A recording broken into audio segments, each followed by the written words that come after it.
दोस्तों बीपीसीएल ने अपने क्वार्टर टू रिजल्ट्स को जारी कर दिए हैं।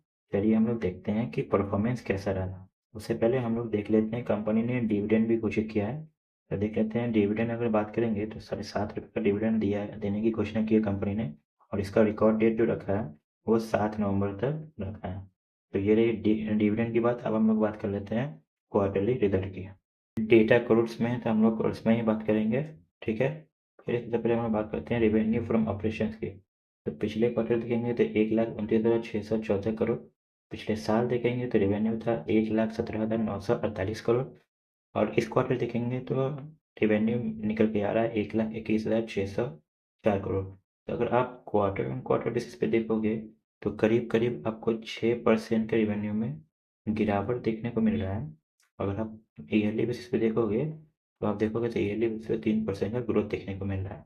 अब हम लोग देखते मार्केट एस्टिमेट्स क्या था। तो मार्केट एस्टिमेट्स की बात करें तो मार्केट एस्टिमेट्स के अकॉर्डिंग रेवेन्यू जो निकल के आना था वो था 1,06,440 करोड़। तो अगर आप इसको करेंट क्वार्टर के रेवेन्यू को देखोगे तो कंपनी ने मार्केट एस्टिमेट्स को बीट ही किया है। चलिए अब हम लोग बात करते हैं खर्चे क्या निकल के आए हैं। तो पिछले क्वार्टर देखेंगे तो 1,22,583 करोड़। और पिछले साल 1,16,133 करोड़। और इस साल देखोगे आप 1,14,634 करोड़। तो खर्चे में आप देखोगे ईयर बाय ईयर देखोगे तो लगभग वही का वही खर्चा है। ज़्यादा फर्क नहीं आया है। लेकिन क्वार्टर ऑन क्वार्टर देखोगे तो खर्चे में हमें कमी नज़र आती हुई दिखाई दे रही है। लगभग लगभग 6.5% का खर्चा कम होता हुआ दिखाई दे रहा है, जो कि एक अच्छी चीज़ है। दोस्तों चलिए अब हम लोग बात करते हैं प्रॉफिट की। तो पिछले क्वार्टर देखेंगे तो प्रॉफिट 6,839 करोड़ निकल के आया था। और पिछले साल देखोगे तो 2,297 करोड़।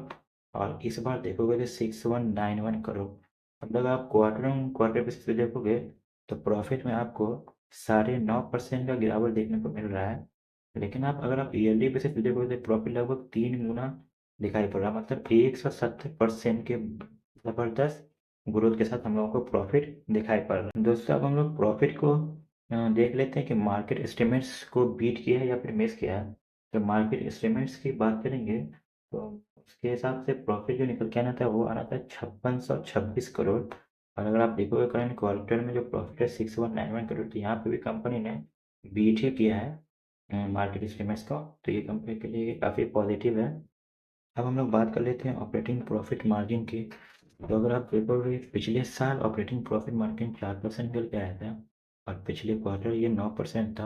और इस बार भी करीब करीब 9% के हिसाब से ऑपरेटिंग प्रॉफिट मार्जिन हम लोगों को दिखाई दे रहा है। बात कर लेते हैं हम लोग अब अर्निंग पर शेयर की। तो पिछले क्वार्टर देखेंगे तो 16 रुपये है 1 पैसा। और पिछले साल देखेंगे तो 5 रुपये 38 पैसा। और इस साल आप देखोगे 14 रुपये 49 पैसा। तो क्वार्टर ऑन क्वार्टर आप लोग को थोड़ा सा गिरावट होते हुए दिखाई दे रहेगा अर्निंग पर शेयर में। लेकिन आप अगर ईयरली बेसिस पे देखोगे तो लगभग 3 टाइम्स हम लोगों को ईपीएस बढ़ता हुआ दिखाई दे रहा है।